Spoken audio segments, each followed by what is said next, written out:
Hi, I'm Rochelle, and you're listening to Box F1 Pod. Quickly wanted to say I'm so sorry for the delay in getting preseason episodes out. I had a bit of a health thing the last couple of months and got surgery a couple of weeks ago. Turns out prepping, recording, and editing 2 episodes post-op is not super easy. So this episode is coming out a bit later than I had hoped. And I do have a DTS Season 5 recap coming out next week after the Bahrain GP episode. So no worries, we for sure are going to discuss Drive to Survive.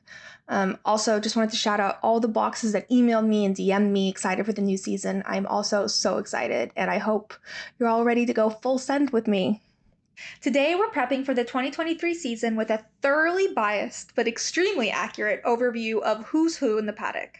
I'm going to cover all the key players, including owners, principals, and drivers. So, if you're new or fresh from Season 5 of Drive to Survive, this is a good way to familiarize yourself with the teams, understand key relationships, and take notes of the BNOTs. Big names on track. We'll also chat liveries and performances at testing, review the schedule, and make some predictions for the upcoming season. I am also creating a box bingo card, so send me your predictions for both on and off track, and follow along throughout the year to see how many we get right. Without further ado, let's get to know the 2023 roster. First, just a quick overview of the schedule and what to expect in case you're unfamiliar. The race weekend schedule is typically media day on Thursday, practice on Friday, qualifying on Saturday, and the race on Sunday. A couple of years ago, sprint races were introduced, which is basically like a mini race, although we're not allowed to call it a race. It's a mini race. And it shifts the schedule so that qualifying is on Friday and the sprint is on Saturday. Also, just a quick FYI on sprint races. The points are awarded to the top 8, with the driver finishing first getting 8 points, and it goes down a point for every driver, with the 8th driver getting 1 point. Whoever qualified first starts the sprint first. Pole position is still awarded at qualifying, but that driver will only start first for the sprint race. Whoever wins the sprint race will start the race first, but they don't get the little mini Pirelli tire in the photo op. At least that was the format last year. I haven't seen that they plan on changing it for this year as of yet. And as for the schedule for 2023, these are the races that we have coming up. Bahrain GP, Saudi Arabian Grand Prix, Australian GP, Azerbaijan GP, Miami Grand Prix, Emilia-Romagna Grand Prix, Monaco GP, Spanish GP, Canadian GP, Austrian GP, British GP, Hungarian GP, Belgian GP, Dutch Grand Prix, Italian GP, Singapore GP, Japanese GP, Qatar Grand Prix, United States GP, Mexican GP, Brazilian GP, Las Vegas Grand Prix, and Abu Dhabi. Hope you caught all that. The sprint races for the year, there will be 6 this year instead of 3 like last year, and they will be at Azerbaijan, in Austria, Belgium, Qatar, and the US GP in Austin. And Brazil. Would not want them to get rid of the sprint race in Brazil. Okay, and also one last thing. I will talk about liveries and testing performances for each team as I go, but just as an overall statement, the liveries all seem to be blacker this year, and it seems that it's to save on weight. The overall weight requirements are lower this year than last, so I guess teams are trying to shave off where they can. To their credit, most of these cars look cool as opposed to unfinished, which would have been my thought if someone had told me that they're going to be more black this year. I will mention testing where I think it's important, but overall, and this could be a totally wrong take, but overall, I'm not entirely sure how indicative testing is of performance during the season. It's obviously important for the team since it helps them figure out where they need to tweak and stuff. But for us, we can't necessarily gauge season performance based on testing, especially since teams are also holding back so they don't give too much away to other teams. Okay, and now let's meet the teams for 2023, starting with Red Bull. So they have wings, and a bit of history on Red Bull. They won 2010 to 2013 consecutively with Sebastian Vettel. They had a bit of a low period for like 8 years. And then in 2021, they won the driver championship with Max under very controversial circumstances. They did win again last year, both the drivers and the constructors championship by like a mile. They won before the season was even over, basically. And they pretty much have the same reputation as I feel like Red Bull the drink has, and like all of their sports teams have, which is just like energetic, aggressive a bit, like a little over the top. They were partnered with Honda, which I loved. And then last year, Honda was more of a silent partner for like the first half of 22. And then they're like, we're back. And they're back as a partner this year. But it has been revealed that that Red Bull will be partnering with Ford for the 2026 season and onwards. So these are our last moments with Honda. And it's the last moments for the Red Bull team to enjoy Japanese food in the paddock. So I hope they get it while they can. All right, team principal as Christian Horner. He is Mr. Ginger Spice because he is married to Ginger Spice of Spice Girls fame. He has an adorable ginger family in like a posh country estate with like donkeys and chickens and like cute little ginger babies running around. In 2021, he was dubbed Karen Horner, though I still maintain that he complained less than most. Last year, he was less of a Karen because they were just dominating, so he had less to complain about. I prefer to refer to Christian not as a Karen, but as a housewife. I think Christian Horner knows how to play the game. I think he can be petty AF. There is absolutely no hill Christian like will not die on. Like Christian is petty and sassy and messy, and I think all of the principles are to an extent. And we saw some of that come out in season 5 of Drive to Survive, but none of them can wield it in the same way Christian can. And he's also got this twinkle in his eye, like he's always like telling a joke. And the fact that he's so open and embraces this side of him makes him that much more like commendable to me. Like I like that he's open about it. It's like he's a dick and he wields that. He uses it to his advantage when he needs to. When he's winning and he has a great car and good drivers and they're dominating, he doesn't need to be that. So we saw it less last year. But anyways, he'd make a great housewife. He would always, I guarantee, would have the center Pirelli tire. He would be sitting next to Andy Cohen at the reunion. He would be a Bravo star. Also important to know about Christian, he is ride or die for Max. Max brought Christian glory again, and I think that Christian will be forever grateful for it. Anyway, that leads us to the D1 at Red Bull, Max Verstappen. And some teams have a bit of a less clear D1, D2 situation, or they pretend that they do, or they really do. At Red Bull, there's no pretending. Christian can't pretend. We see right through him. It's very obvious what he's always doing. And Max Verstappen is unashamedly their D1 and has been from the start.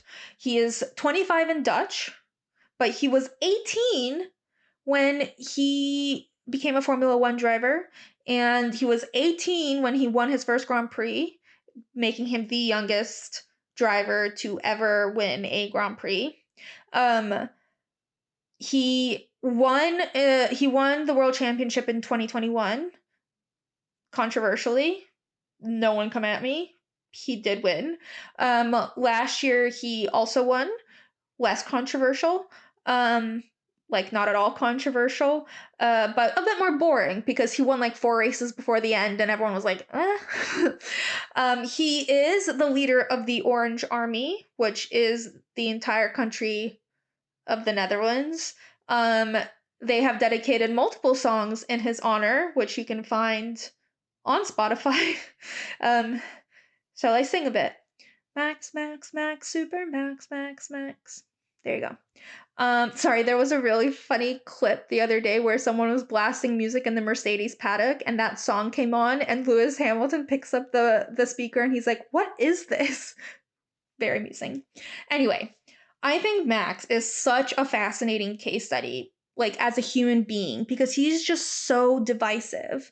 A lot of that is probably because when he did come into F1 at 18, he was so talented and so young, and dude was wild. Like, he was a hothead, he was aggressive, he developed a reputation of being angry and immature, which I do think has unfairly stuck with him much longer than he deserves, i.e., like the last couple of years. He has for sure matured so much since then. Um, Also, this is important, but I am. This was my theory first. I swear to God, I'm convinced I detected it first, but it took a life of its own, whether it came from me or not. Max knows about it now. But the theory is the flat brim hat versus curved cap. Flat brim Max is like the Hulk. He is angry and like you don't want to go near that guy. You don't want to go near flat brim Max.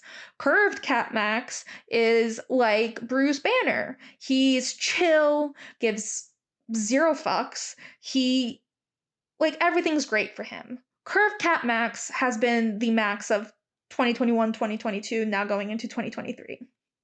I think that's been his most consistent personality. And you watch, when Max has had an aggressive race, the flat brim comes out. It really does. And the curve cap is there a bulk of the time now, which is also really good from like an aesthetic perspective because the flat brim really does nothing for Max's face. Curve cap emphasizes his features. I think it's a very good choice from an aesthetic perspective. But yeah, most of the time, Max is chill AF. He's unbothered by anything. It's like astounding how unbothered he is. Honestly, that's probably so important in someone who's like a champion and trying to win.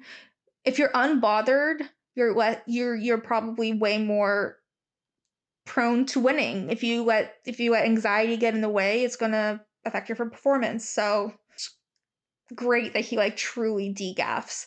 But because he degaffs, I think it sends the wrong message. Like he's very funny and he's very good natured, but it comes off kind of curt and direct.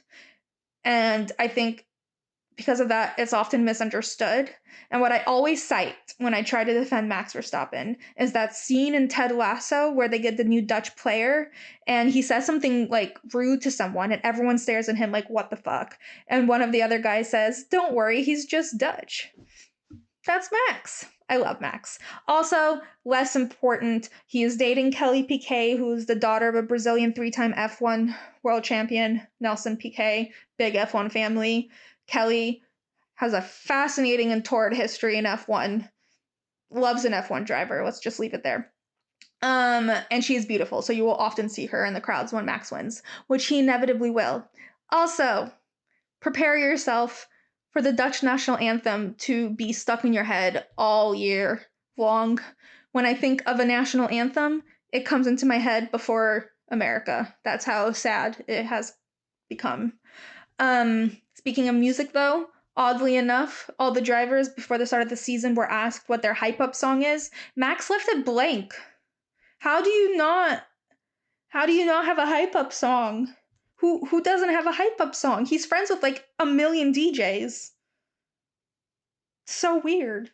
Anyway, that's my one minor red flag about Max. Otherwise, another big thing about Max Verstappen. Dude trauma dumps like no tomorrow. His father Jos was an F1 driver.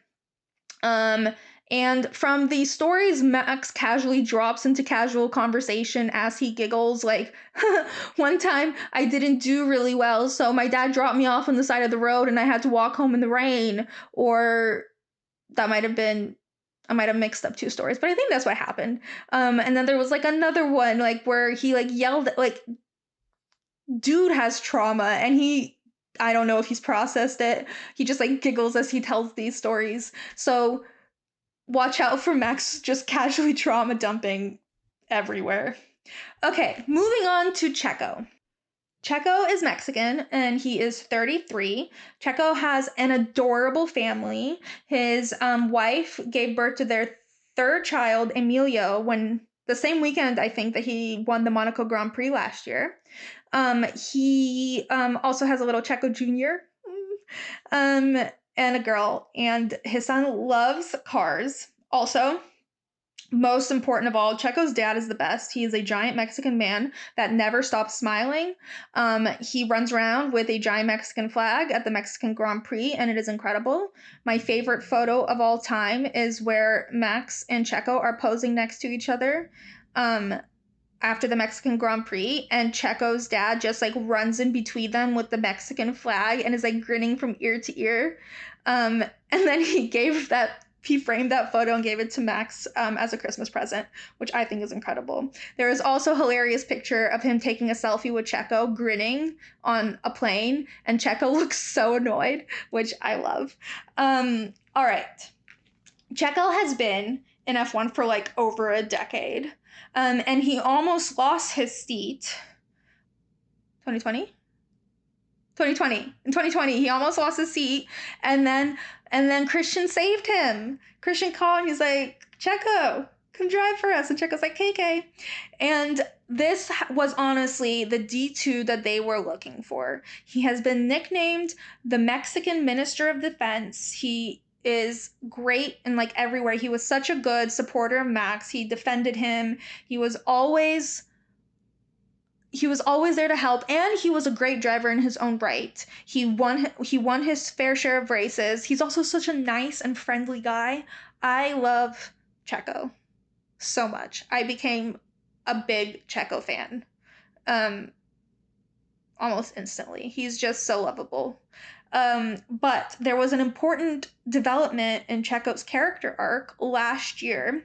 There was a lot of drama with Max towards the end, which kind of threw everyone through a loop because it seemed like Checo was cool with his role in D2, and he seemed like a great supportive teammate to Max, which is hard.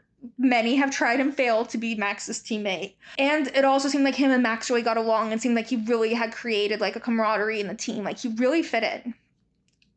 In Brazil, Checo asked for team orders to be let ahead of Max. Max ignored the orders and said no.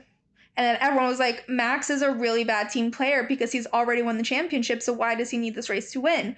But then he says, you know why? And Checo is pissed.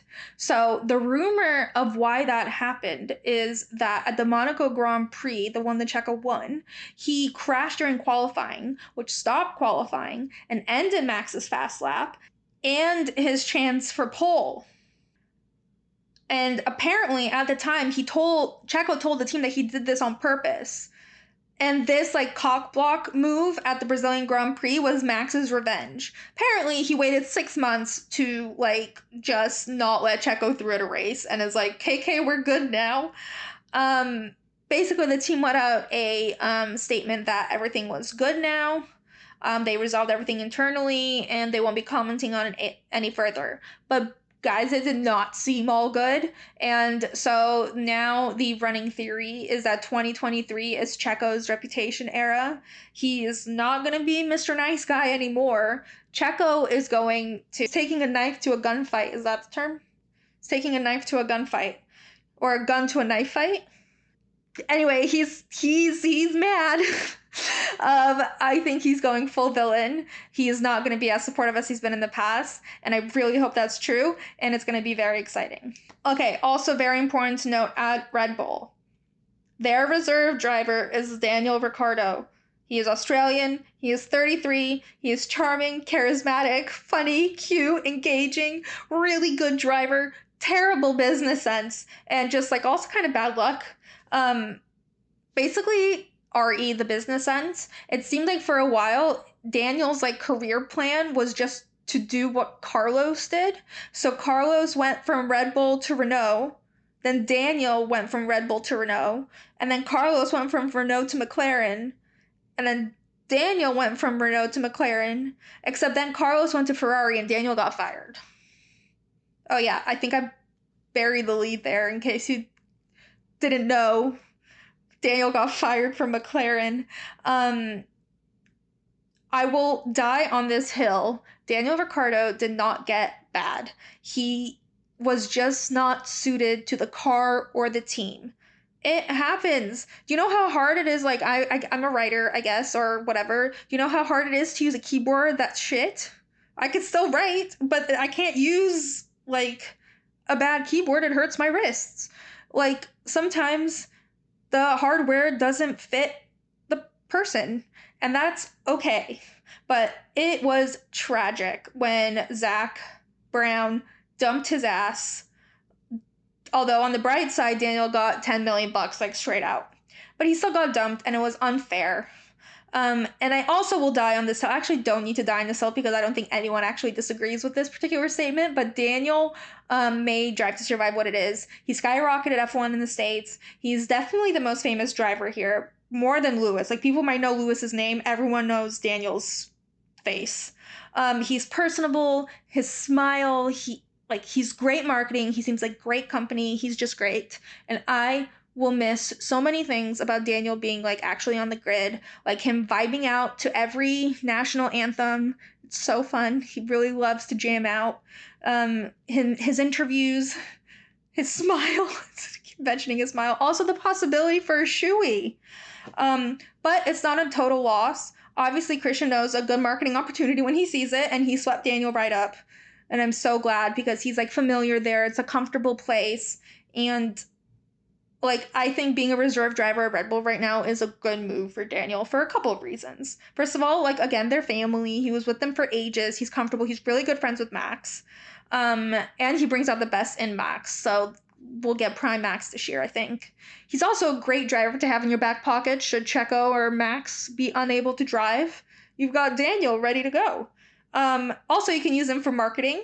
And he certainly makes a better AlphaTauri model than Max or Checo. Sorry, Max and Checo. And I do think that this is great for Daniel's mental health. He like stipulated in his contract that he doesn't want to be at every race. He gets to be, and this way he gets to be a part of it without all the extra pressure. And it gives him a chance to recover from McLaren, regroup, and make a comeback. So I've said it a couple times, but in terms of standings and predictions, Red Bull finished first in 2022. And even one of my friends who hates Red Bull and hates Max Verstappen, even they said that he's probably gonna like do it again. So it's looking grim and a little bleak for the rest of the grid, but we'll see. Who knows? Okay, moving on to Ferrari. And I have to make this statement before anything I say about Ferrari. I respect Ferrari and its history, but Ferrari strategists are a travesty. They make the weirdest calls. Ferrari basically just has terrible strategy. They fired Mattia Binotto, who was an Italian icon for it, and all I can say is I hope it was worth it. Also, side note, while I'm critiquing Ferrari, their team is always dressed from head to toe in red, like exclusively. Even like the belts, and I'm sure the socks and like probably the underwear. It's like very Ronald McDonald, but that also might have been exclusive to Mattia and his like curly mop. Also, as far as the 2023 livery, Ferrari livery goes, the Ferrari is still red.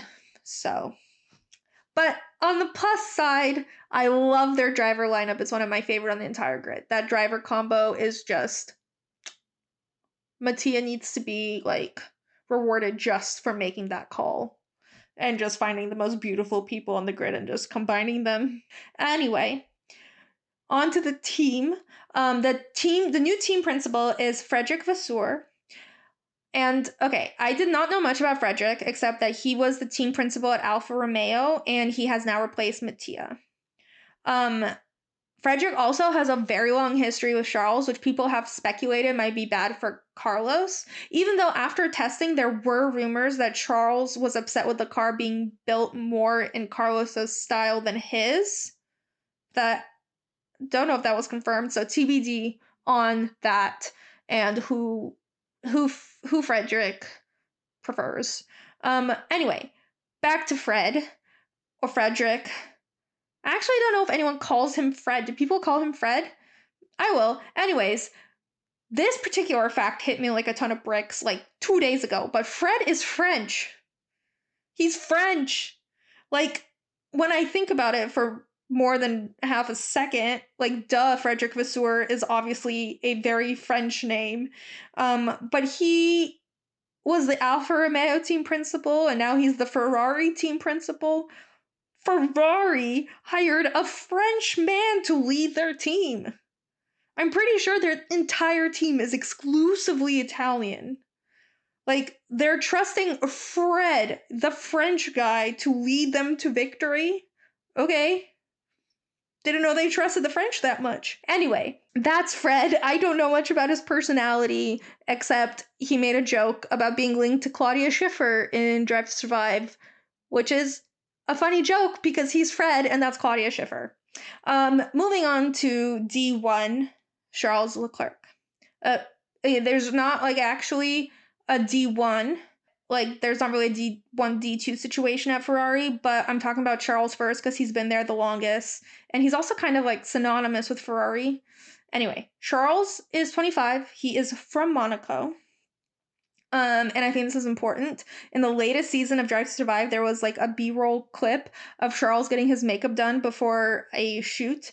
And the makeup artist goes, "How are you?" And he goes, "Good." And she goes, "Good." And then he goes, "I'm perfect." And she goes, "You are perfect."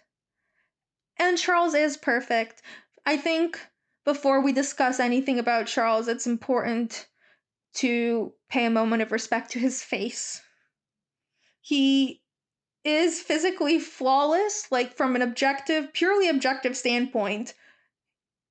He is a flawless human being. I think he's constructed completely symmetrically. Not one thing is out of place. Beautiful man.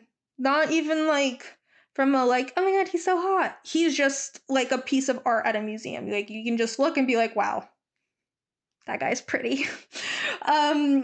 Anyway, I have to say that Charles's full name is Charles Marc Hervé Percival Leclerc. It's very regal.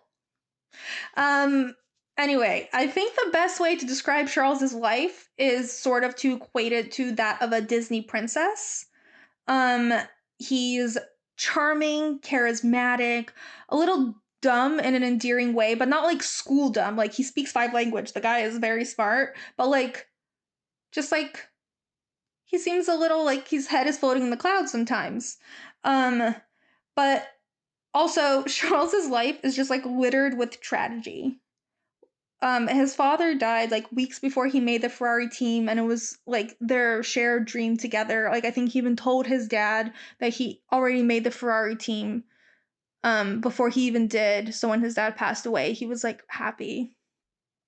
I'm tearing up just talking about it. Also, his godfather, Jules Bianchi, who was also an F1 driver, died during a Grand Prix in Japan. He was like 25.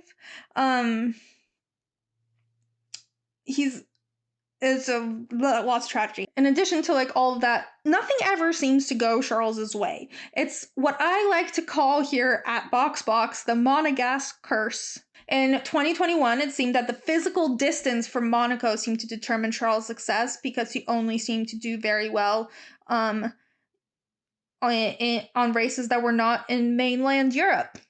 And then last year, it seemed that the amount of success he had was doubled in failure. So the better he did, it had to be matched in bad results. He had like an incredible beginning of the season with 3 wins, and then it was just losses. It was just loss after loss. He had 9 poles, which rarely turned into wins. And although there were maybe a couple incidents that we could attribute to driver error, it was mostly just bad calls from Ferrari and just like bad luck. He's truly got the worst luck ever. And also, this is key to the Monegasque curse, Charles has never won his home race. tragic. For a moment, I thought that we might have broken the Monegasque curse last year because he finished the race. He had yet to do that, but he has never won it or podiumed at it. Anyway, I have literally every finger crossed that Charles has better luck this year, that we have somehow broken the Monegasque curse, that whatever witch is casting this is gonna give poor Charles a break. Let the man have some happiness in his life. Because when Charles is sad, you're sad. If you listen to his like guttural screams on the radio, or like just look at his face when something doesn't work out, it's just sad. And he deserves to win. Just for everyone's sake, I hope Charles wins this year. I do love Charles. I hope I didn't paint too tragic of a picture of him. He's funny, he's charismatic, he's also a phenomenal driver that actually deserves to win, not just because he looks sad when he doesn't. He like truly, truly deserves it. Okay, moving on to Carlos Sainz. Carlos, chilly, smooth operator Sainz. He is Spanish, he is 28. I love Carlos. He's funny, he's feisty. Speaking of feisty, to back that one up, he, in the latest season of Drive to Survive, when he was like, drivers are selfish, I am selfish, I am a Latina, and I will win, and then he won. That was not a Spanish accent, I don't know what accent that was. Bro's feisty. He loves food. Back when he was on McLaren, the lengths he went to get Lando to eat anything besides like milk and like ketchup were commendable. Carlos is just like one of my favorite drivers on the grid as a person, but I also love him as a driver because he tries to understand the car more than I feel like some of the other drivers do. Like there's a hilarious clip of Daniel getting asked what fuel F1 cars use, and he just had no idea. And then I think there was another clip where he got a flat tire with his friends and he didn't know how to change it. Like Carlos is very smart, very passionate, and very like determined to understand the car, understand the mechanics of it, understand the engineering of it, which was a like quality that was very common with like OG F1 drivers, like early on. Like Bruce McLaren built his own car. Like a lot of them helped with the engineering of the car as much as the driving of it. These days, that's a lot less common. They just like drive it and they're like, it feels weird. And I feel like the feedback that Carlos gives his team is like very, very thorough. And of course, I brought him up a second ago, but one of the most famous relationship Carlos has is his bromance with Carlando. But I do love Carlos and Charles together. They're like a great match as teammates. They're clearly good friends. It truly is one of the best things Mattia has ever done.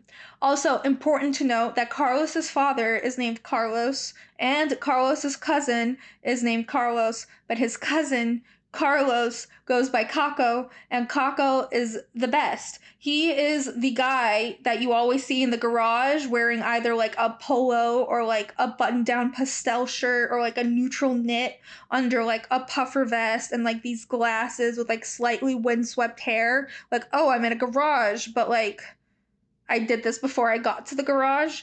Anyway, Caco is like my favorite human being in all of F1. Love Caco. Also, it goes without saying, Carlos's hype up song is Smooth Operator. I don't know where that joke came from. He just like, I'm a smooth operator, and then that song is just his soundtrack. Don't know. In terms of standings and predictions, Ferrari was on the path to winning, and then their strategy just fucked them over, and they ended up finishing second in constructors and second in the drivers' championship with Charles, which would have been like, which is great considering where they were previous years, but bad considering the trajectory they were on before they just like, they ruined their own chances. But we have big hopes that they'll be able to bring it home this year.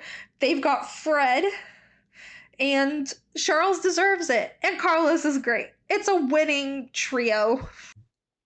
Okay, let's move on to Mercedes. Mercedes has been the dominant force in F1 for the better part of a decade. They won the Drivers' Championship 7 times, they won the Constructors' Championship 8 times, and obviously they finally broke their streak in 2022.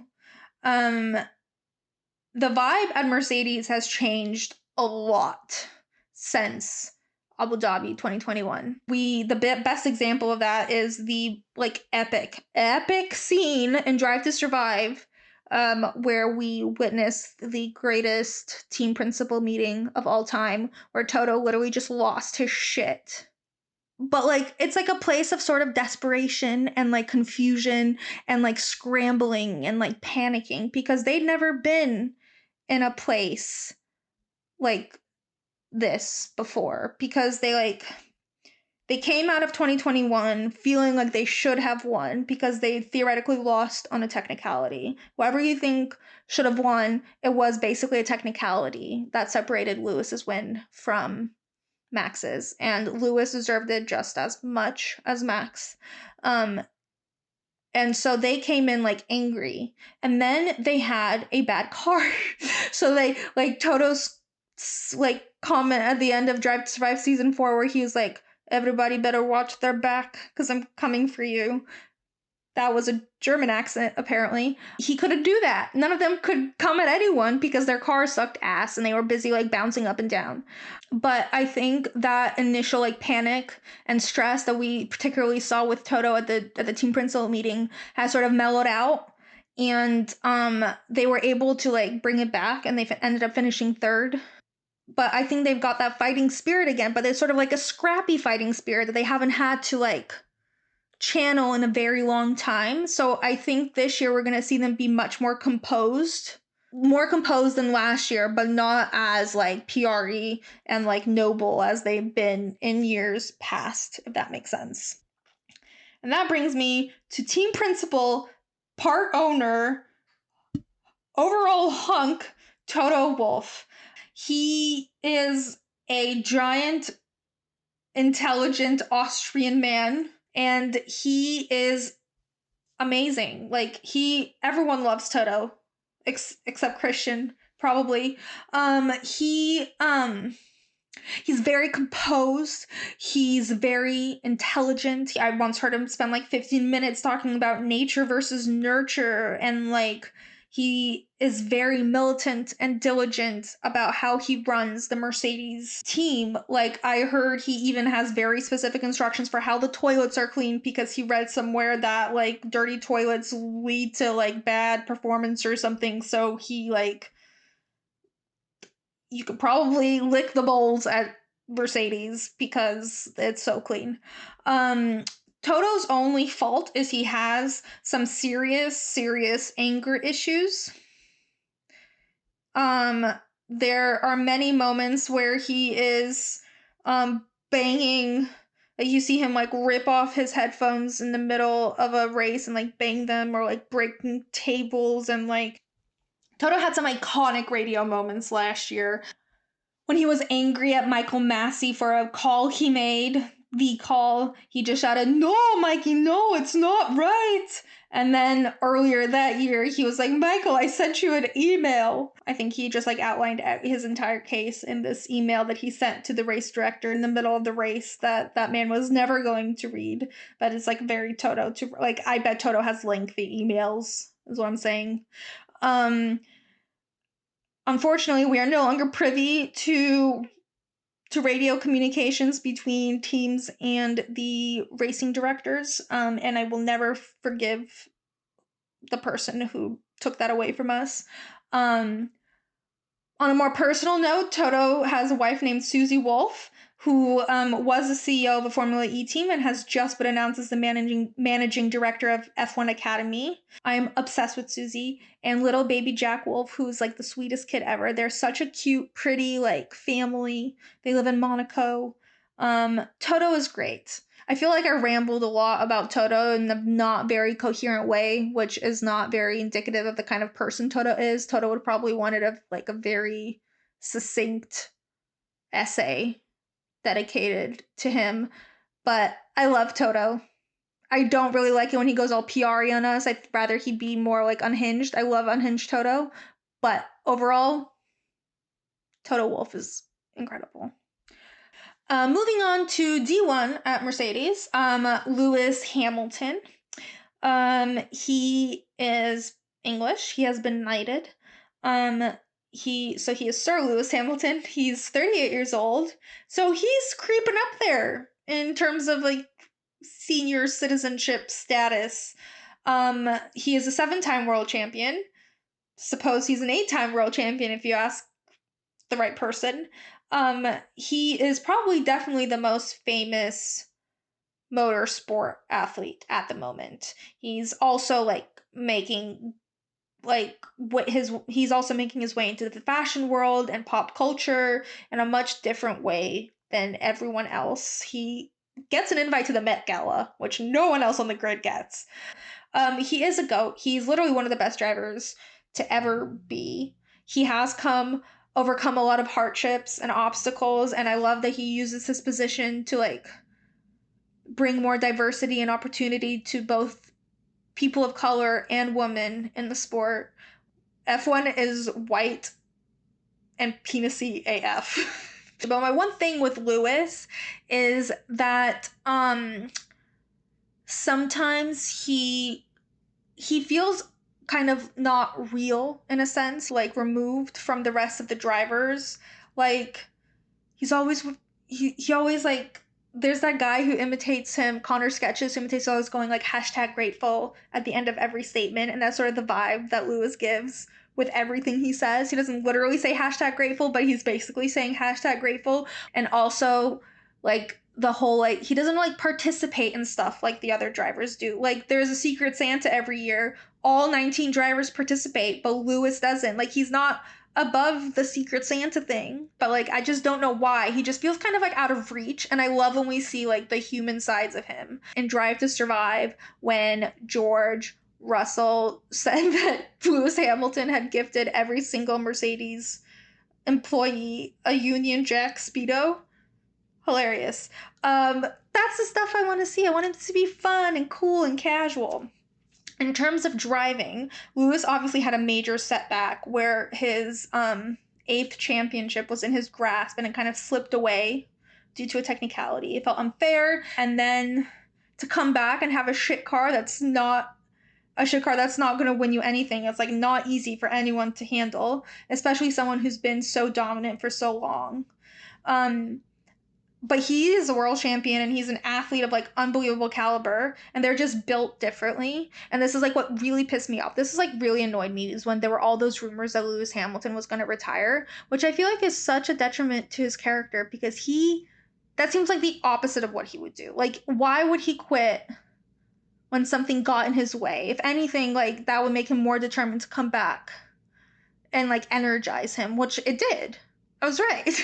and I'm so happy he came back and that all those rumors were just wrong. Also, the tea with Lewis Hamilton is that he was on vacation in Iceland with Nina Dobrev and Shaun White. And Shaun White posted a video of himself, and at the end of the video, the camera pans over to Lewis in the hot tub, and for like a briefest second, you can see that someone is in his lap. But then literally a few minutes later, clearly Nina was like, dude, what did you do? Shaun deleted the video and replaced it with the exact same video, but with the last few seconds cut off. And obviously the drama was, who's the woman? Is it a girlfriend? She went all the way to Iceland with him. I don't know if that's been solved, but that's where I left that drama. So maybe he'll have a girlfriend randomly appear. Also, he used to date Nicole Scherzinger, which still blows my mind. That clip of her like squealing running out of the garage when he won. Painful, but great. All right, moving on to George Russell. How do I describe George Russell? He's English. He's 24, 25. Either 24 or 25. He is very tall and lanky. He's got quite the body on him, which became very evident when at one of the races last year, he like was running over somewhere, and the shot of him, like he was like a leaping gazelle across the track, just like in slow motion, it was fascinating. Like you really got like a sense of his how like tall and lanky he is. He also has a reputation of posting topless photos on Instagram, which Alex Albon calls him out for all the time. In terms of his personality, he is a very like eager beaver. He's very like kind of a keen company guy. Um there was like a trend started online that was like George Russell is a type of guy who, and then people would fill in the blank with just like the lamest stuff. There is also a bizarre rumor going on um, that George Russell is a robot, which my friend said was basically like the equivalent of the Leah Michelle can't read rumor, which it is, but it is kind of hilarious because sometimes he does come off very robotic. Anyway, it wasn't clear what his like path would be at Mercedes because there was debate about whether he would like be put into the D2 position, like beat up and get his soul destroyed like they did to Valtteri, or would they train him up to eventually become D1 because he's so young and that's theoretically what his trajectory should be. But unfortunately, or fortunately, the car was so bad last year and Mercedes never really had to make that choice.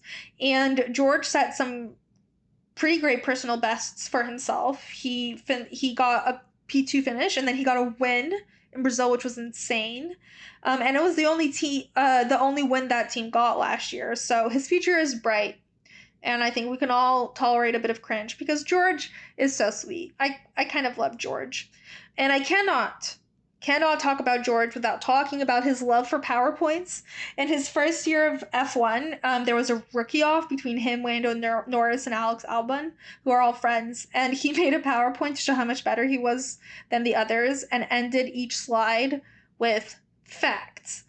Also, we found out that he created a PowerPoint to convince Toto to take him into the Mercedes Junior program. And I just love George. He's just so sweet. This season of DTS really made me love him even more. But he is a company man through and through, very loyal to Toto, very loyal to Lewis and the team, but he's also kind of sneaky, you know? I love to see the like sneakiness when George fights. Like he's not going to be a doormat like Valtteri was.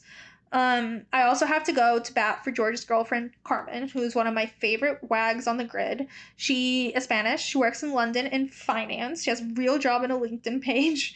All of her paddock fits have been great, and the way she styles George to match with her, but like accidentally match with her, like you know what I mean? Like it's not forced, but just like a very natural, complementary like flow of clothes is just impeccable. So I'm like a huge fan. Mercedes has a notable reserve driver, Mick Schumacher. I guess Mick is what kids these days call a Nepo baby. His father is 7-time world champion Michael Schumacher. Either way, Mick is a sweet, adorable, gentle little angel, and you just want to hug him every time you see him. Everyone loves Mick. And when he got just like rudely and unfairly fired by Haas last year, Toto, of course, came in and like gave him the reserve driver seat. And I really hope this is just a temporary setback for Mick because I think he's a great driver who wasn't given the opportunity and the support to thrive. And I think he really could. So, looking forward to seeing Mick's future. And I'm so glad he's still on the grid. Love seeing him in his little Merc shirt and the little cargo pants hanging out with Toto. So good. So obviously, despite all odds, Mercedes finished third with only one win under their belt, courtesy of George.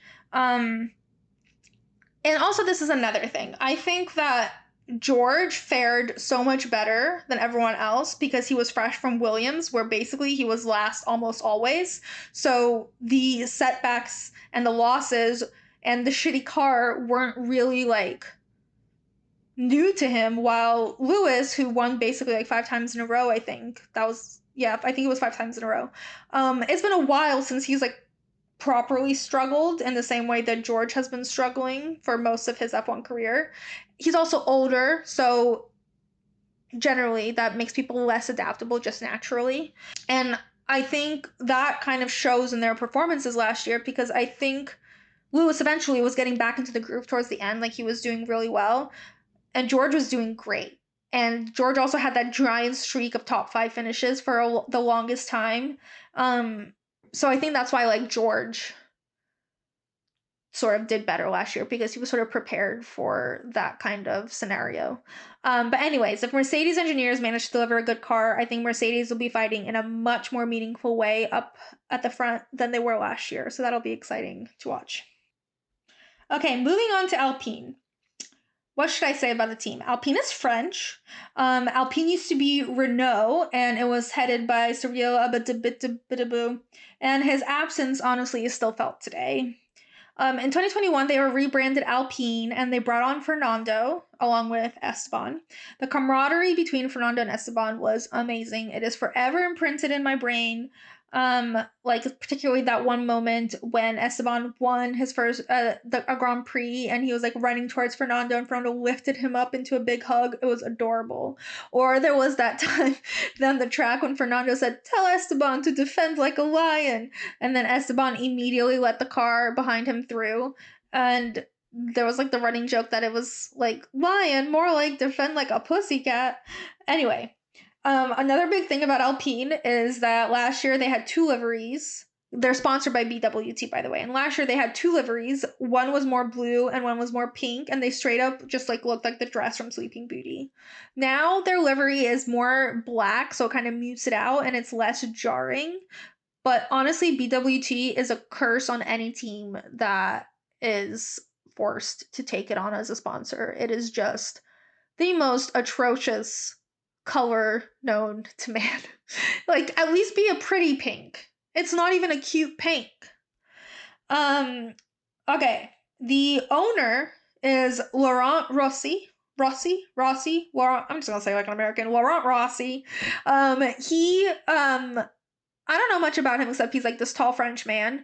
And what I loved was in this season of Drive to Survive, he basically said, "We have a French DNA. If you don't feel it, something is wrong." Like, bro, we definitely feel it. You guys take like 4-hour lunch breaks. We know you're French. I don't know if I've never like paid attention to him, but I kind of love him. He seems very unproblematic, handsome, just like this French man living his life. I bet he has like the best lunches. Like honestly, he probably thrives at lunchtime. Moving on to team principal, Otmar Znafauer. Still can't say his last name. Oh my god. Otmar. We watched Otmar tremble in the shadows of Lawrence Stroll for several years. So when he moved to Alpine in 2022, we finally get to see him shine in his own. And then it just sort of imploded on the whole paddock.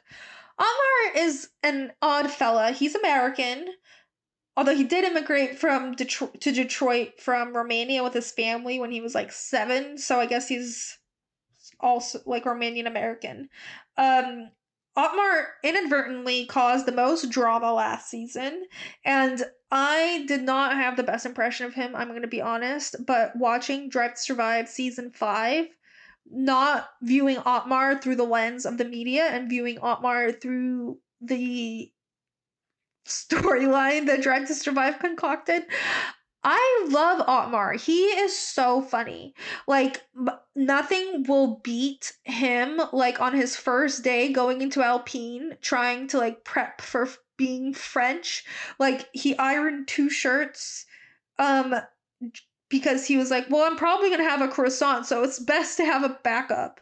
And he said croissant, like, croissant, like, that didn't sound French, but it sounded like an American trying to sound French. And then it showed him as he was driving up to the Alpine parking lot. He was practicing his French in the car. He was like, "Bonjour, je m'appelle Otmar," and it was just it killed me.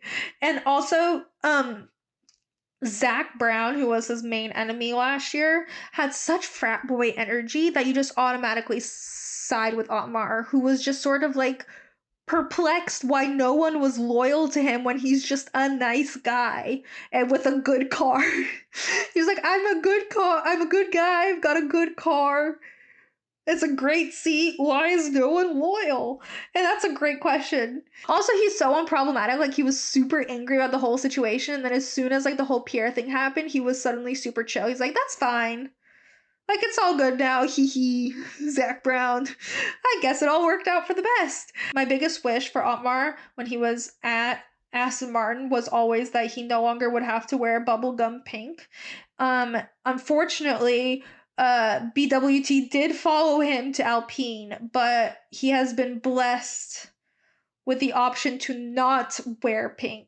He like even attended an entire BWT event and everyone was wearing this bubblegum pink and he was just in his blue and he's like, I like the color blue. And I think Otmar's just living his best life now. He's got a very French team. He loves being French adjacent. He orders fancy coffee, which is apparently a skinny cappuccino with a sprinkle of cinnamon on top. He's just thriving. Good for Otmar.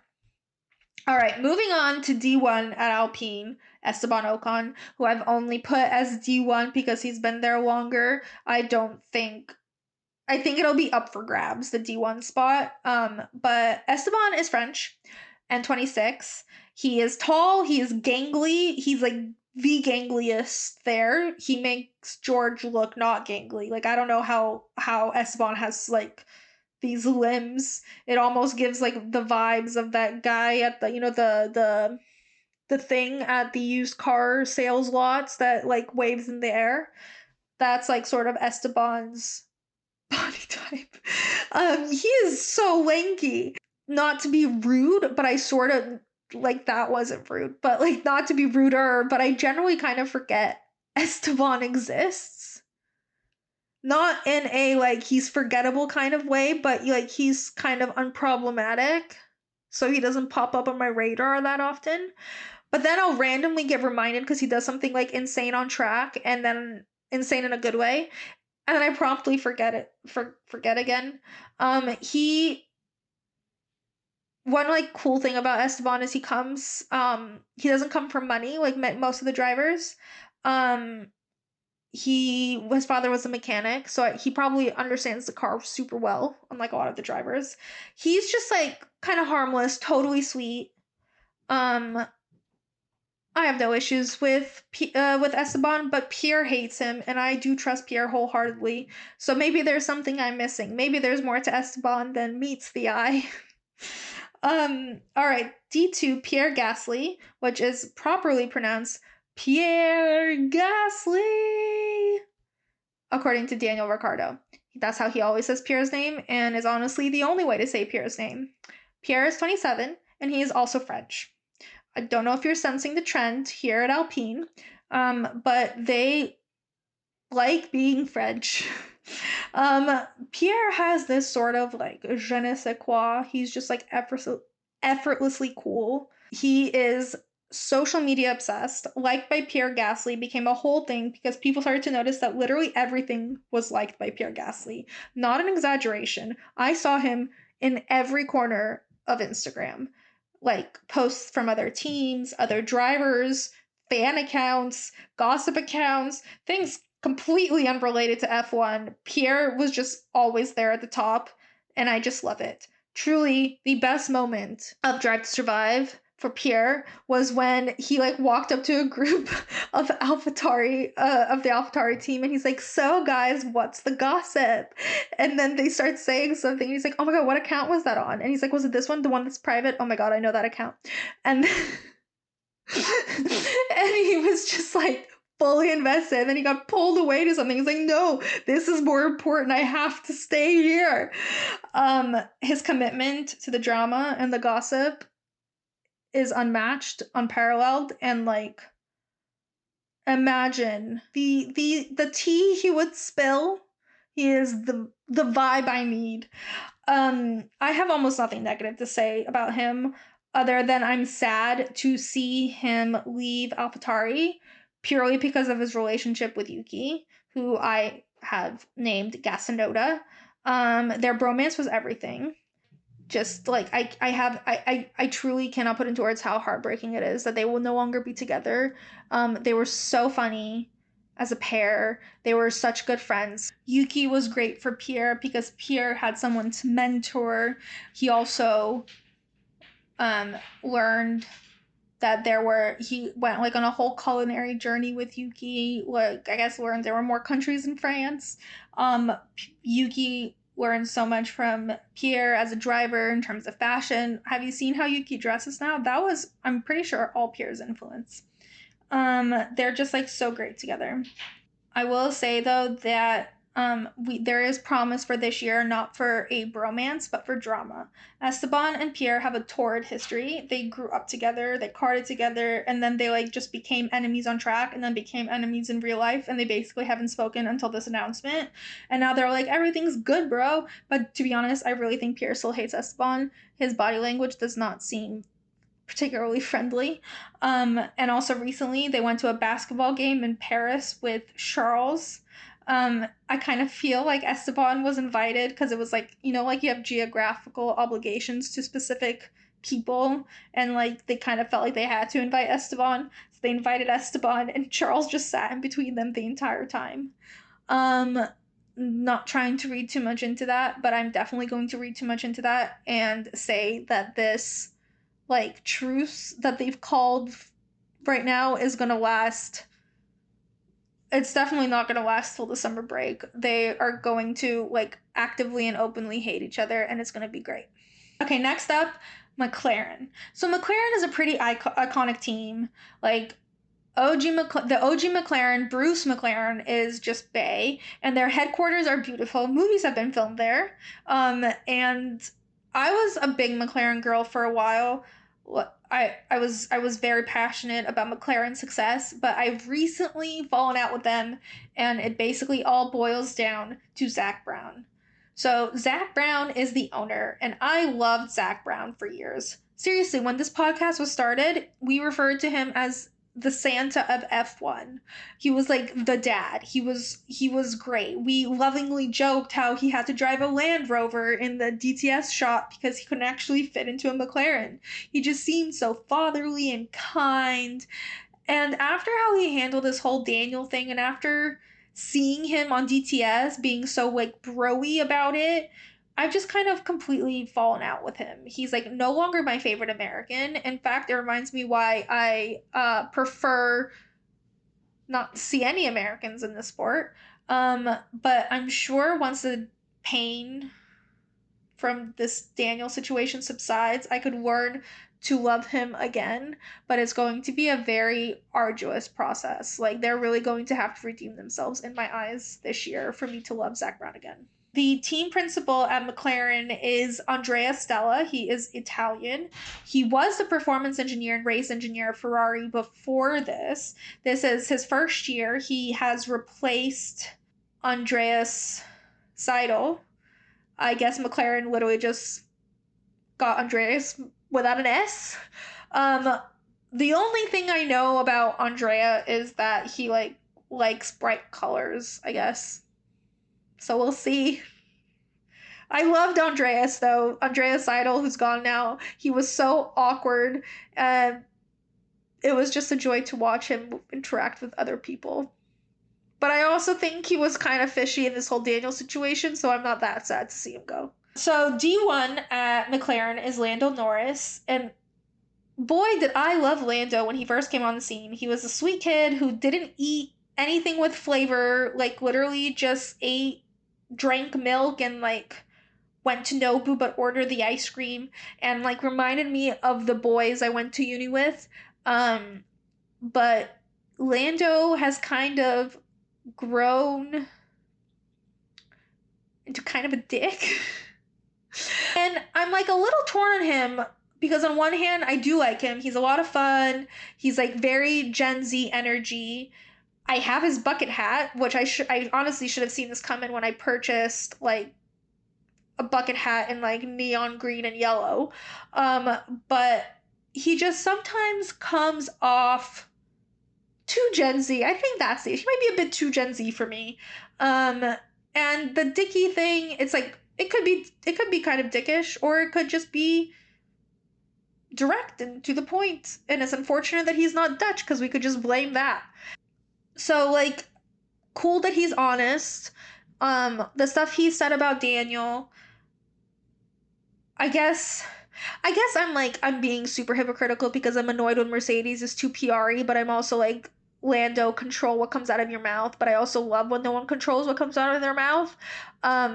And it's totally fair for him to not feel bad for Daniel. Be nice if he did, but he doesn't have to feel bad for Daniel. That's a completely honest answer. So I am like really bad. As you can tell, I'm torn. And I keep going back and forth on how I feel about Lando, but overall, I want to like Lando. And I think I do like Lando. And I think I'll like him more in a couple years when he's not 23. Also, like, Lando has this, like, thing where he just has a hobbies.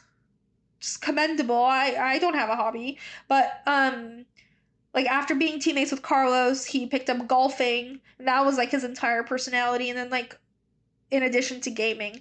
And then last year he picked up DJing, which like it's convenient that he travels everywhere by private jet because like it seemed like anywhere Lando went, his DJ equipment came with him, even on the private jet.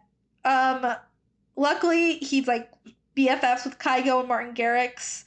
Um who by the way, Kygo and Martin Garrix are collecting drivers like fucking Infinity Stones. They are like cheating on all of them. They're just like seeing every driver. Every day there's a new picture with a new driver. It's wild. Also, Lando picked up photography and even made an Instagram account called lando.jpg. And in fact, I often refer to Lando as lando.jpg, which is just necessary. I feel like I went harder than necessary on Lando in this section. Um, I'm chill with Lando. Everyone can be bitchy sometimes. Lord knows I am. All right, moving on to D2, Oscar Piastri.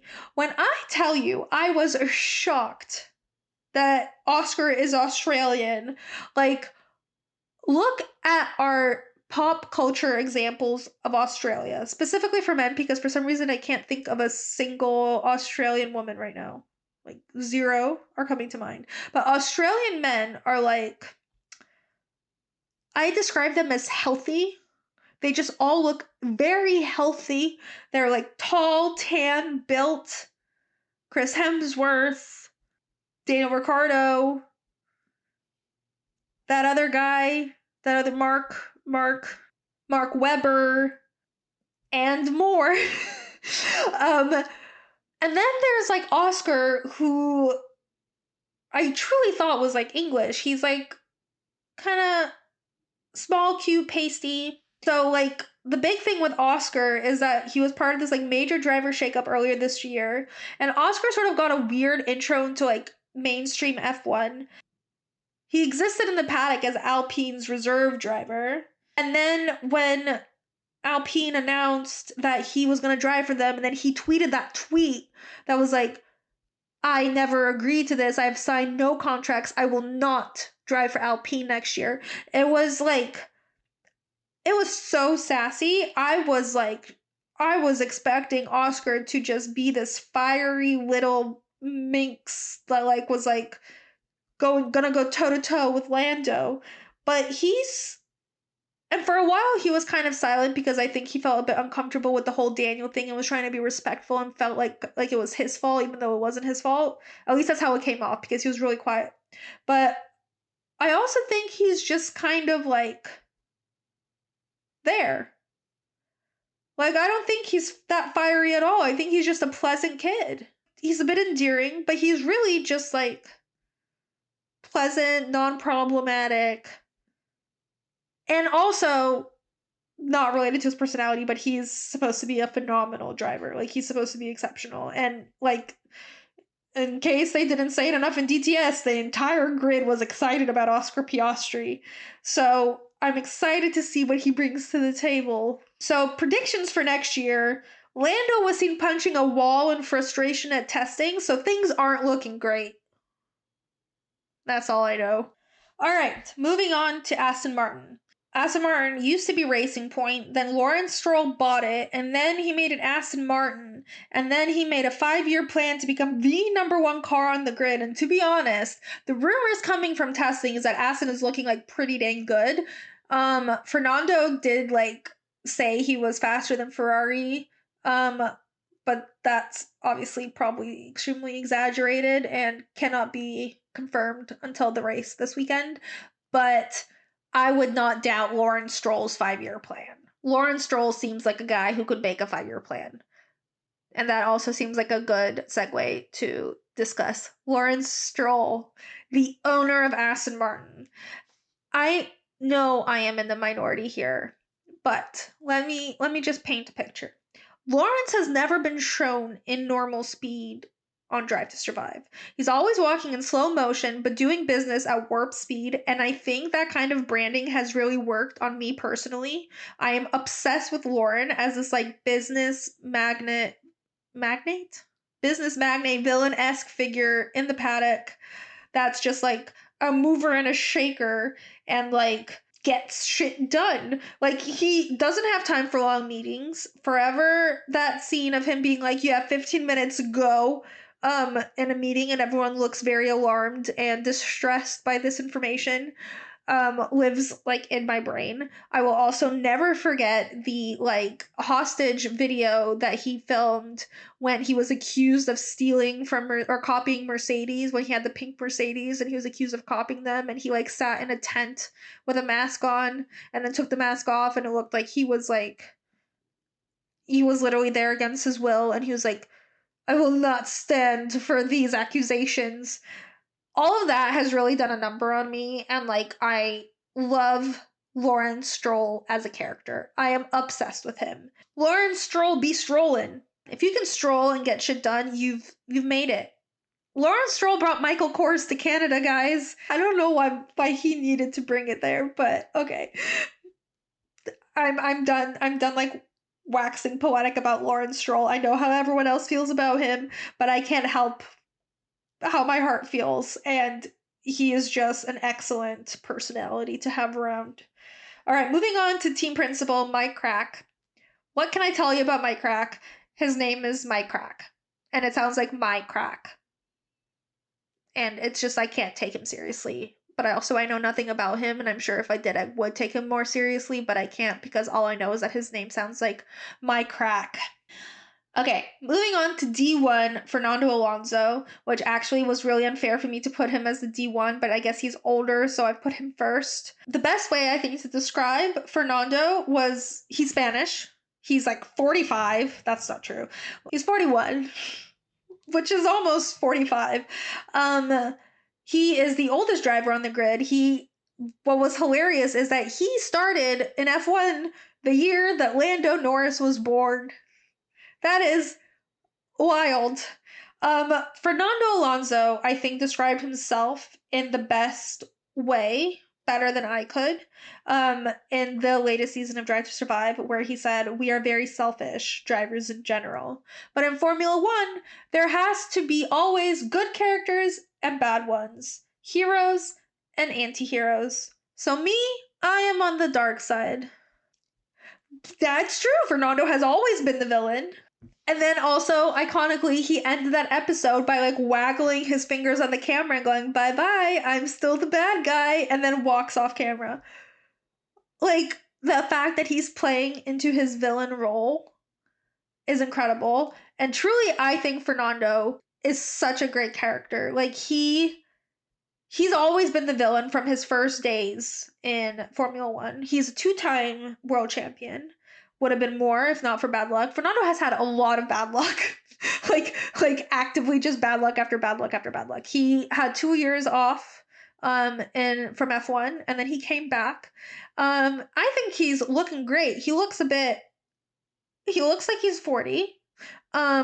But he looks really good for 40. I think he's got more energy than half the grid. He never seems to get tired, and I just feel like he brings so much to the paddock, so much character, so much personality. I love Fernando, and I love that he's embracing his villain role. You need that guy. D2 is Lance Stroll, who in theory should be D1 in my like list because he was there first. But Lance Stroll is in fact the son of Lawrence Stroll, the owner. He strolls less than Lawrence, just kind of a fact.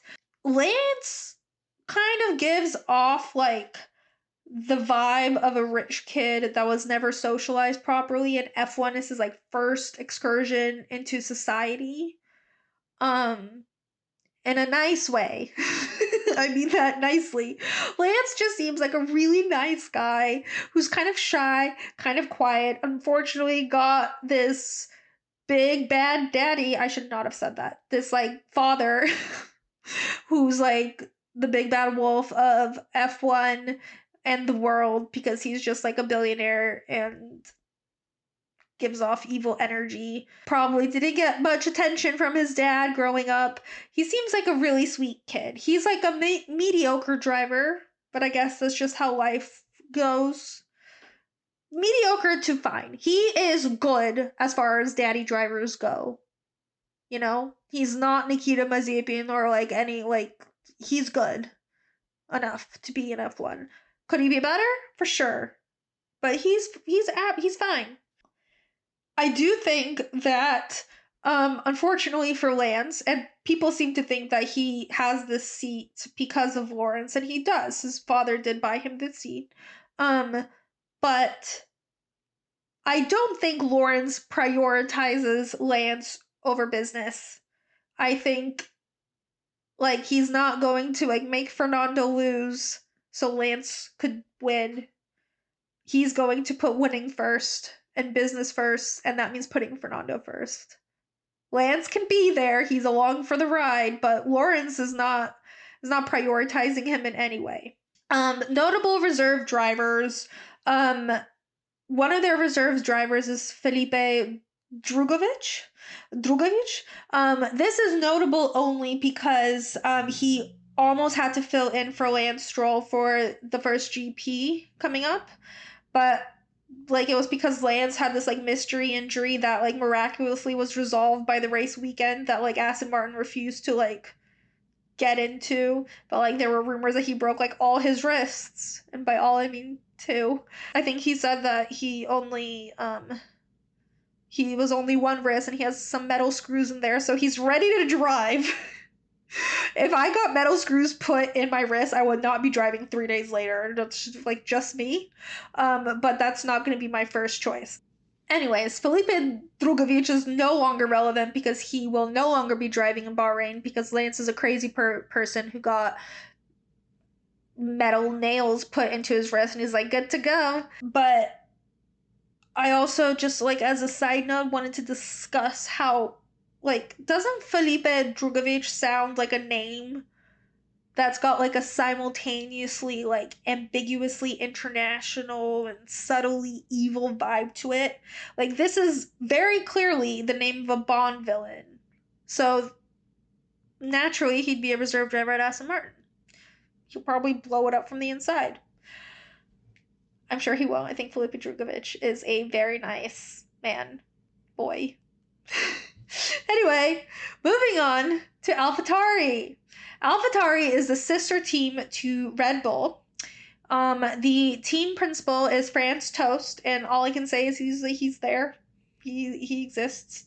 D1, and he's only D1 because he was there first, is Yuki Tsunoda, and Yuki is quite possibly my absolute favorite human being on the planet. He is 22. He is Japanese. He's got like a reputation for being angry and unpredictable on track, but kind of cuddly off. And that was definitely more of his reputation in his rookie year in 2021. He's a massive gamer, and sometimes it almost felt like he was driving like he was in a video game and like spoke to the engineers like they were like a rando kid he was playing against online. Like he swears all the time, like an absolute crazy person, and everyone in F1 is swearing up a storm. But Yuki takes it to a new level. Also, in the fourth season of Drive to Survive, his rookie season, they showed how much he hates working out. He said it ruins his entire day when he has to train, which is low-key iconic. It really is because it's relatable to literally everyone. And now that he's matured out of that, it's kind of sad because like I can't relate to him like wanting to train every day. In 2022, there were definitely improvements to his attitude and his maturity. I think Pierre's mentorship played a big role in that. And I think going into his third year and with Pierre leaving, Yuki is sort of coming into his own even more. Michael Italiano, who used to be Daniel Ricciardo's performance coach, is now Yuki's performance coach, and they posted content of them training in Dubai together. And Yuki's ripped now, bro. Like he was like jumping in the dunes and like he has abs. And Michael did do an interview somewhere saying Yuki isn't at all like he was in that DTS season. Like he showed up like every day, motivated and disciplined and never complained. And I love this growth for Yuki, but can't relate anymore. But the very best part of Yuki is his obsession with food. Um, there's this one compilation on social of all the drivers saying like what their dream is in life, and like 10 of them say like it's to win a world championship, and then Yuki goes, open my own restaurant. Again, iconic. He eats like a crazy person. Max once said if he ate like Yuki, he'd have to be rolled out onto the track. Bro loves food. Every answer he gives is about food. It doesn't matter what you ask him. Like, how'd you do today? Oh, I can't wait to eat after this. Oh, like I had an amazing lunch. Like, it's just all about food. My personal dream is to cook or eat or be next to food with Yuki. Also, another great quote from Yuki is for the Japanese Grand Prix, he was asked what he recommends people do while in Japan, and he says, get a bowl of ramen and then use the toilet. It is the cleanest toilet you'll ever use. It's warm. I love Yuki, but I will say I'm so sad that Gasonoda's being broken up. They were so good together, like their karaoke nights, their jokes, their banter online, offline, all of the AlphaTauri like content. Like I think AlphaTauri is kind of sad to lose that partnership, but I have high hopes for Nick DeVries and Yuki, which brings me to Nick DeVries. Nick was the Mercedes reserve driver, and when Alex had appendicitis last year, Nick subbed in for him in Monza and finished in the points. And a few weeks later, he got signed to AlphaTauri. Like I love that story. If that like didn't happen, he probably wouldn't have had a seat ever. He's 27 years old. So he's kind of old, and if he didn't have the opportunity to literally show what he can do with a bad car, let alone a decent car, like I don't think this would have ever happened for him. So this it's so cool to just see like talk about like a great interview. Like he didn't even have to like they probably didn't even have to talk about anything. They watched him do it. It's insane. So he again is 27. He is Dutch. At first he kind of like seemed like a dick, and to be honest, probably is a little bit, but I also kind of think he has BDE. Like he seems to be a major flirt. He's kind of funny. The only red flag so far is that when he was asked what his hype up song was, he just put 2 question marks on the board. Like, does Holland not have music? Why do all the Dutch drivers not have a hype up song? Do they listen to silence before a race? That's so weird. Freaky. It's concerning. I also have to say that Nick DeVries' full name is Hendrik Johannes Nicasis DeVries. Sounds like he knew Van Gogh. Anyway, AlphaTauri is like a solid like midfield competitor. I think they will remain there, and I really hope they have the car to like really fight for it this year. And I hope that Nick and Yuki work together, fingers crossed. Sister team to Ferrari. Fun fact, Alfa Romeo has been in F1 sporadically since the very first GP in like 1950 something. And it actually used to be the parent team to Ferrari until Enzo Ferrari left to start Ferrari, and so he could like develop his own car. And now look how the tables have turned. Tragically, in 2026, Alfa Romeo will become Audi. I can't say Alpha has like a big personality like as a team. However, I will say that their livery this year is gorgeous. I'm obsessed. I think it might be my favorite one. It's blacker than before. It almost seems like there's more black than red, and I just kind of love how they made that flow. I think it looks stunning. Also, Valtteri said in an interview that if the car is good, he designed it, and if it's bad, he had nothing to do with it. So who knows what we'll get. The team principal is a bit weird here. So the current managing director is Alessandro Aluni Bravi, who will act as the team rep at races. Andrea Seidel of McLaren fame has been brought on as a chief executive, which used to be part of the team principal role, but he will not be on track as his responsibilities will be focused on shifting the team to become Audi in 2026.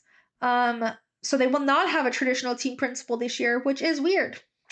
The D1 here is Valtteri Bottas, former Mercedes driver. His girlfriend is Tiffany Cromwell. She is a professional cyclist, and she's cool and she's sporty. Um, and that's why you always see Valtteri cycling, by the way, because his girlfriend cycles. Valtteri is Finnish. He is 33. Mercedes was hell for him. He came from Mercedes, by the way. He was D2 there for years. He was basically super promising when he was at Williams, and then he came to Mercedes, became the D2, and was just crushed by the weight of Lewis Hamilton's shadow, which Mercedes personally helped put on top of him. There were many box theories about Valtteri and his cries for help while at Mercedes, including that he uses specific filters when he was feeling particularly depressed on his stories. But for 2022, he moved to Alfa Romeo, which, whether he chose to leave or if he was fired or if it was a bit of both, it was 100% an incredible move for him. First of all, he got the safety net of a multi-year contract, which Mercedes never, even offered to him. His mental health is clearly better than ever, which, not only is he not D2 anymore, he also has the comfort of knowing that he has job security and he doesn't have to renew his contract every year. That's so stressful. And he just always seems happy. He gets to lead this team. His opinions get heard. He gets listened to. He matters. And that's so important. And you can really tell he's thriving because he is just getting weirder and weirder in the best way. His aesthetic is very specific. I saw a clip the other day of Toto hugging Valtteri and greeting him with "my favorite porn star," which is iconic and bizarrely accurate because, first of all, Valtteri is naked a lot. Originally, it was just him in the sauna, and now it's often in other places like nature. We've all seen Valtteri's botas.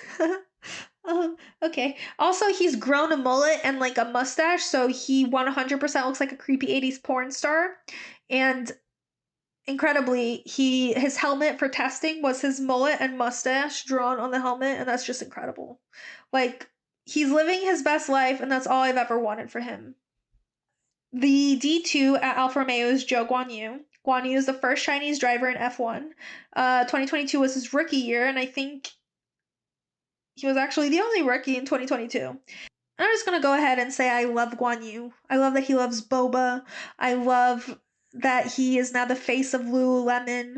I love a lot of things about him. But what I love most about Guan Yu are his paddock fits. They're just in a league of their own. They're so cool, yet approachable. He's just got it. The way he puts together an outfit with designer pieces and regular pieces and the way they sit on him is just so natural, so effortlessly cool. This entire winter he just did fashion campaign after fashion campaign, and again he's the face of Lululemon now, which I guess he'll be wearing Lulu on track, which is also going to make all the Puma in the paddock look like a joke in comparison. He gives Lewis a good run for his money. Lewis goes full couture in the paddock. Guan Yu is a bit more subdued. Lewis also goes 4 outfits for every day of the weekend, and Guan Yu generally does 1 outfit and then wears his team kit. So different approaches to fashion, both equally admirable, and we will be judging them both aggressively all year long. And also, an important thing that we do not know about Guan Yu yet is what his boba order is, unless I've missed that somewhere. But this year, I hope we find out how he takes his bubble tea.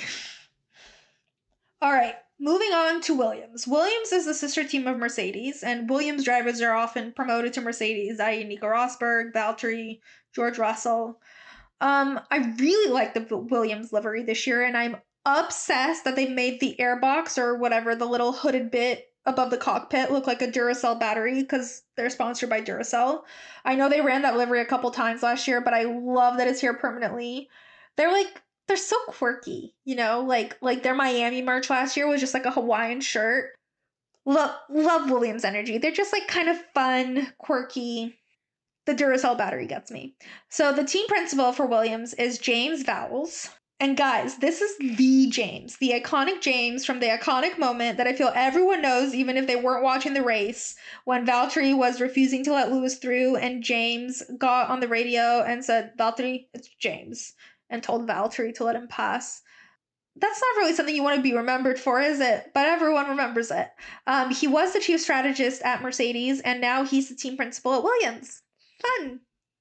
The D1 here is Alex Albon. Alex Albon is half British, half Thai. He races for Thailand, though. He is a great driver who kind of got a bad rap when he was Max's D2 at Red Bull for a couple years. He even won Rookie of the Year in 2019.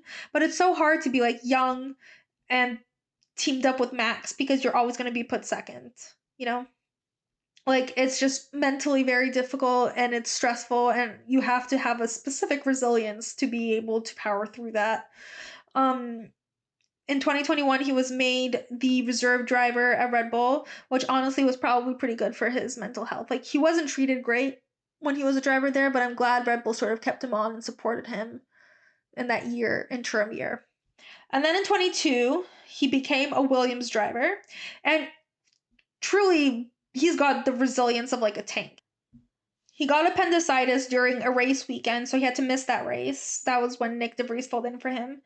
And then he was back in the car for the next race. That's insane. I had surgery and I've been in bed for a month. Also, Alex had a theory going last year that dyeing his hair was good luck, and it actually was for a bit. He was red for a while. I can't remember what other colors he did, but he is blonde now, or I guess just bleached. And the blonde actually really suits him, but it'll be fun to see if he whips out like a color or two throughout the year. Also, I think Alex Albon might be my favorite human alive. I know I said about Yuki, but how can you not love him? He's funny, he's smart, he's kind of awkward, he's super sassy, incredible social media presence, friends with everyone, but truly, Alex's greatest asset is his girlfriend Lily. She's a professional golfer, and she elevates Alex in every possible way. She's pretty, she's cool, she's talented, she's funny. Them together is just like everything. Their social presence is everything. They went on like double dates with George and Carmen, and we're like always joking that they're third wheeling George and Alex.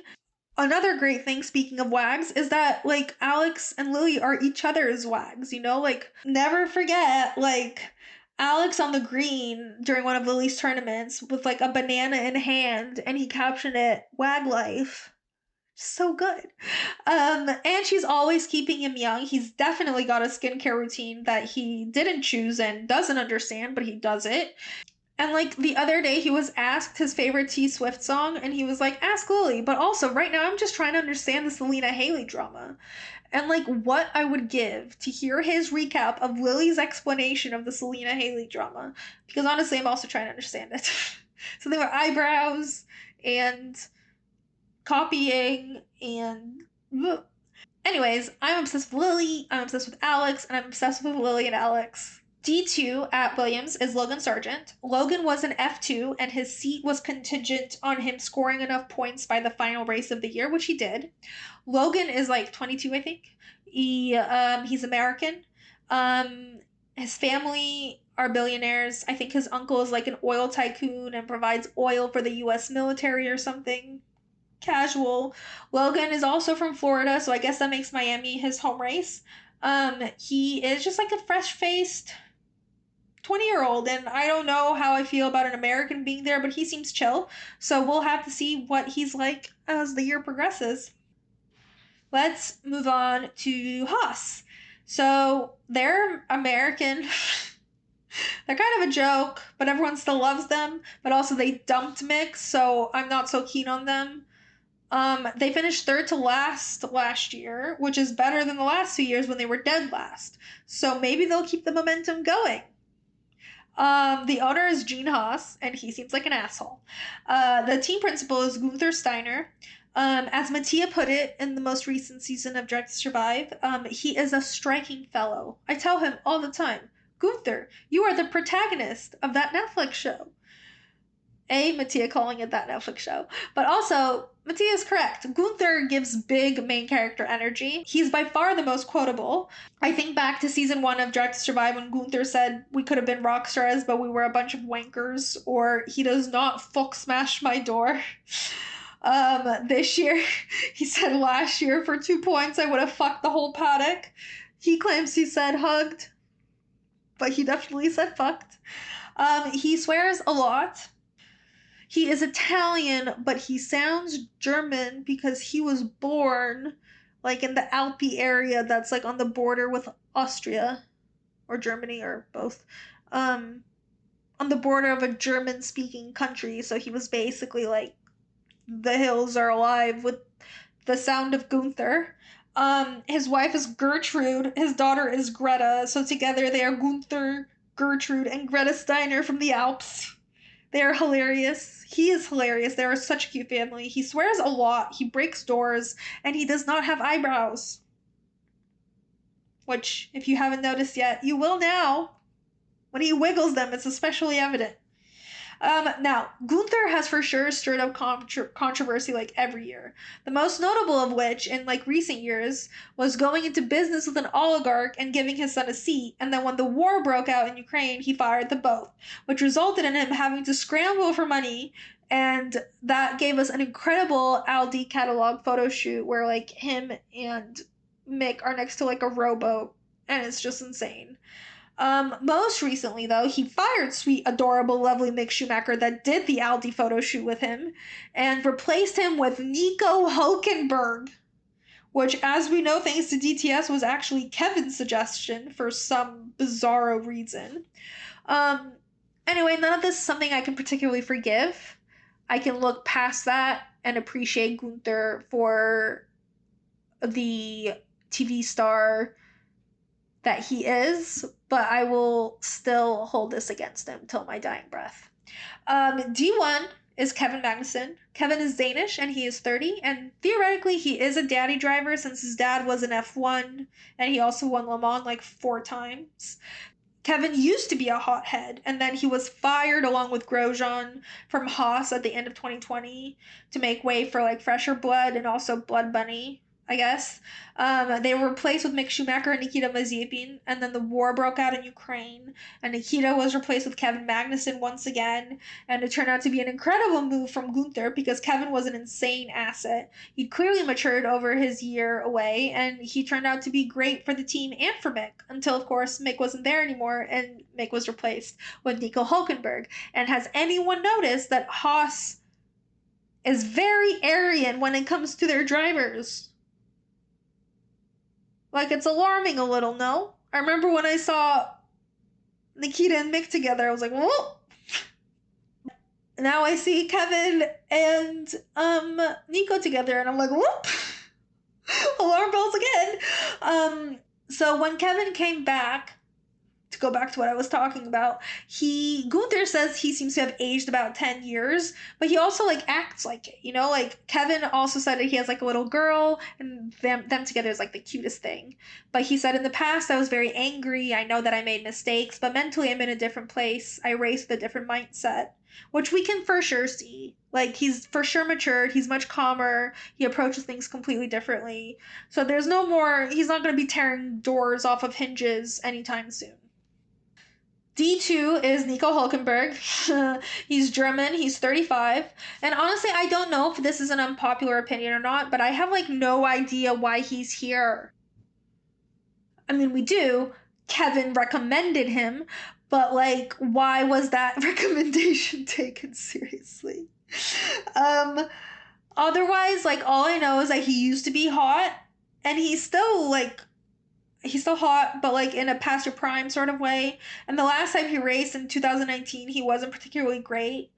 But to be honest, I think when I actually fell like out with him, like wasn't as into him anymore was at the beginning of last season when he was a reserve driver for Aston Martin and filled in for Seb in the first two races while Seb had COVID.